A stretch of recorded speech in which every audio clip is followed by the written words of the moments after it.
ఏదైతే వివేకానంద రెడ్డి మర్డర్ కేసులో ఏ ఫార్ములా అయితే ఫాలో అయ్యారో అందులో హత్య చేసిన వాళ్ళలో ఒకడైనటువంటి నిందితుడైనటువంటి దస్తగిరిని అప్రూవర్గా మార్చి కేసులు ఎట్లయితే పెట్టారో ఇప్పుడు లిక్కర్ కేసులో కూడా అలాగే నడుస్తుందా? ఇది వైఎస్ఆర్ కాంగ్రెస్ పార్టీ అనుమానం. ప్రధానంగా వాళ్ళకి సంబంధించినటువంటి లీగల్ టీం హైలైట్ చేస్తున్నటువంటి పాయింట్ ఏంటంటే ఎక్సైజ్ ప్రిన్సిపల్ సెక్రటరీకి సంబంధించి ఈ కేసు పెట్టడం విచిత్రమైనటువంటి ఫిర్యాదు పెట్టారట. వెంకట్రావు శ్రీనివాస్ అనే వ్యక్తి ఎక్సైజ్ ప్రిన్సిపల్ సెక్రటరీకి ఒక లేఖ రాశారట. ఆ లేఖ ఆధారంగా తన డిపార్ట్మెంట్ చేత నివేదిక తెప్పించుకోవడం, దాని మీద కేసు పెట్టడం జరిగింది.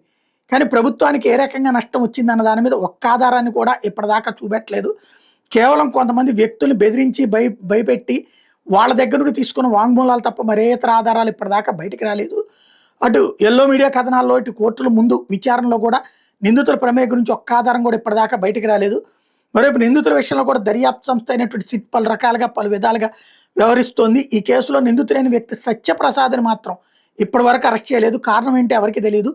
వాస్తవంగా లిక్కర్ కేసు బిల్డప్ చేసిన సత్యప్రసాద్ అని ఎక్సైజ్ డిపార్ట్మెంట్లో ఉద్యోగిచ్చిన వాంగ్మూలం ఆధారంగానే లిక్కర్ వ్యవహారంలో సత్యప్రసాద్ కీలకమని, మొత్తం వ్యవహారాన్ని చక్కబెట్టడంలో చాలా కీలకంగా వ్యవహరించారని సిట్ పోలీసులు ఆరోపిస్తున్నారు.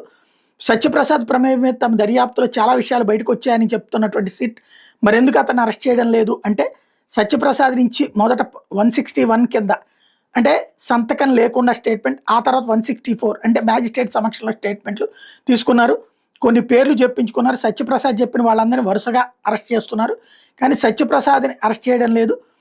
కారణం ఏంటనే విషయం మీద ఇప్పుడు పలు అనుమానాలకు తావిస్తుంది. ఇప్పుడు సత్యప్రసాద్ని అప్రూవర్గా మారుస్తున్నారనే విషయం బయటకు వస్తుంది. అంటే నిందితులైన వ్యక్తిని అప్రూవర్గా మార్చి వాళ్ళకి సంబంధించినటువంటి అతని పేరు మీదన వీళ్ళందరినీ అరెస్టులు చేయడానికి రంగం సిద్ధం చేశారు అన్నటువంటిది తాజాగా వైసీపీ సంబంధించినటువంటి లీగల్ టీం వ్యక్తం చేస్తున్నటువంటి అనుమానం.